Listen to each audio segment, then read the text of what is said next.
Respected Chief Guest and Consulate General, Mr. Anurag Bhushan. Respected guest, Mr. Mangesh Dahiwale, who has arrived from India this morning to specially deliver a speech on this special occasion. Respected senior citizens who are present in this auditorium, and my dear friends, a very good morning to all. First of all, I would like to thank all of you for giving me such a wonderful opportunity to speak in front of so many people. Really, it means a lot. I'm really delighted to say that I always love to speak whenever the topic or subject is about Dr. B.R. Ambedkar, because this subject is actually very close to my heart. Dr. B.R. Ambedkar. You know, whenever people talk about Dr. Ambedkar, they always limit him to a leader of the downtrodden people. They always limit him to a leader of the Dalits. Is that he was limited for only this work? Other introductions people have about him. He was the principal architect of the Indian Constitution. Well, that, of course, is the truth. But it would not be confined.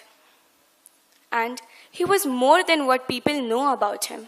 Even today, after so many years, Dr. Ambedkar is still not fully understood or appreciated by the general masses. What people talk about him as the Masiha of the downtrodden, as the chief architect of the Indian Constitution, is very well the truth. But it would be incomplete to say just that. He was truly a multi-talented personality. He was an intellectual giant. He was an economist by training. He was an anthropologist. He was a sociologist. He was a jurist. And he was the first law minister of India in Nehru's court.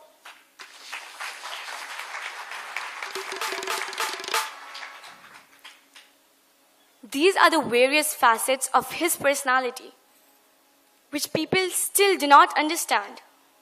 My friends, this is not all. He has done so much more. He has made many contributions in many other areas for the integration of India. With all these dimensions in life, he was a true nationalist at his core.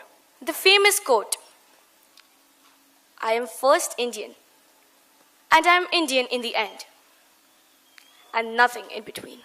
It belongs to Dr. B.R. Ambedkar, and it does not belong to anybody else. Dr. Babasaheb Ambedkar had before him not only the unprivileged people of the society, but the entire society. Babasaheb always believed in equality. His vision of social change and reclamation of human personality was universal.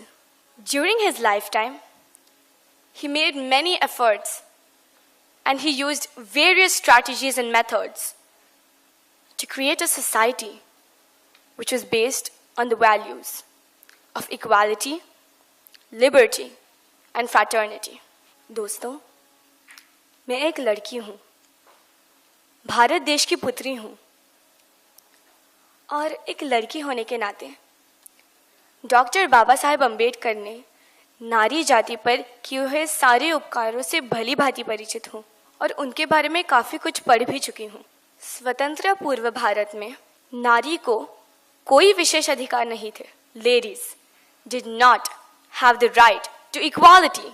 उदाहरण के तौर पर बता दूं, मृत व्यक्ति के संपत्ति का वारिस सिर्फ उसका पुत्र हो सकता था, मगर आज कानूनन वो हक उसकी बेटी का भी है. और ये सिर्फ और सिर्फ डॉक्टर बाबा साहेब अम्बेडकर ने लिखी हुई राज्य घटना के कारण हुआ है. अगर कोई औरत को किसी कारण डिवोर्स दिया जाता है तो उसकी उपजीविका के लिए उस पुरुष को अपनी आमदनी से उसे शेयर देना होगा. ये भी संभव हो चुका है राज्य घटना के कारण.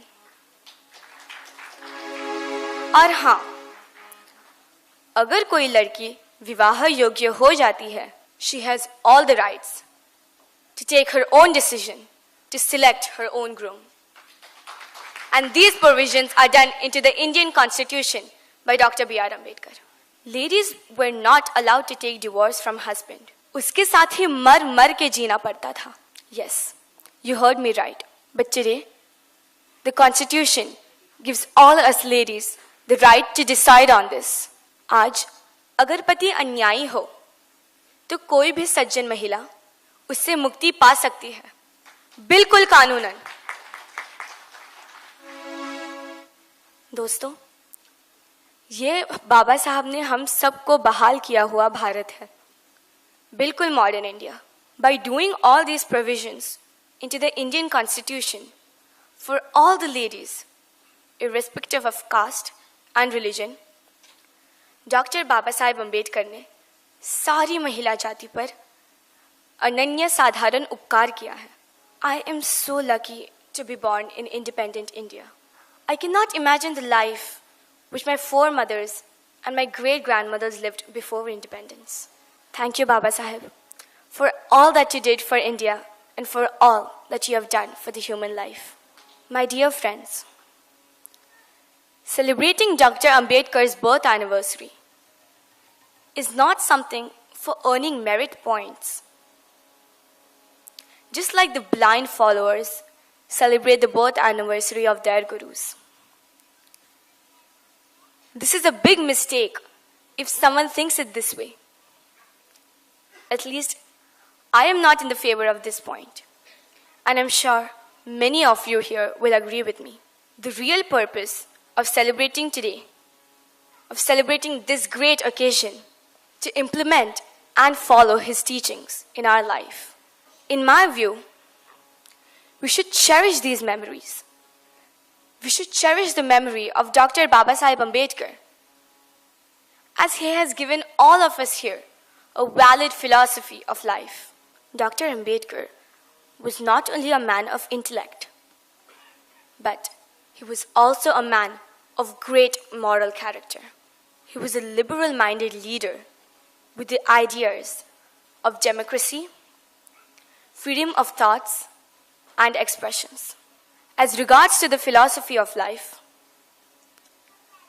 he was a rationalist, secular-minded, and a humanist thinker.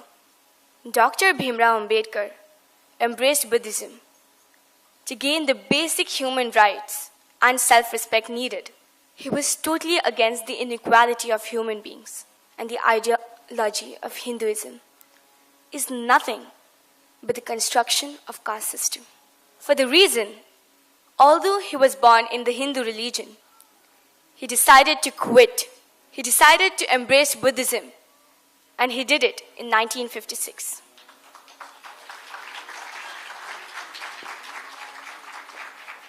Why Buddhism?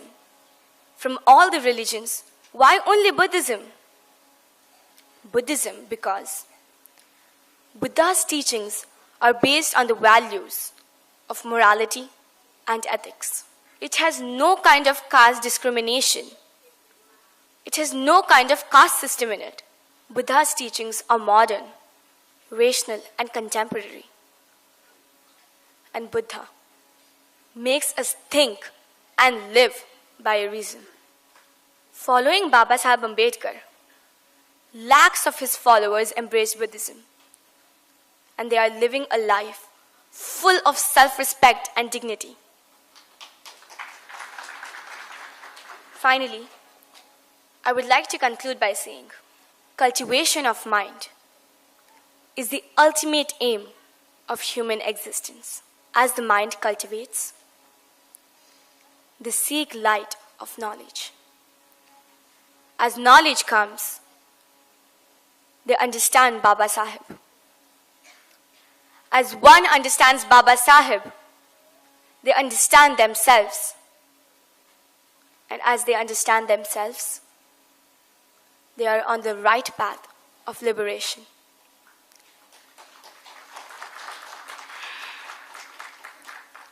ये कारवा अब रुकने वाला नहीं. बाबा, आपका बंदा अब किसी के सामने झुकने वाला नहीं। जय भीम, जय भारत।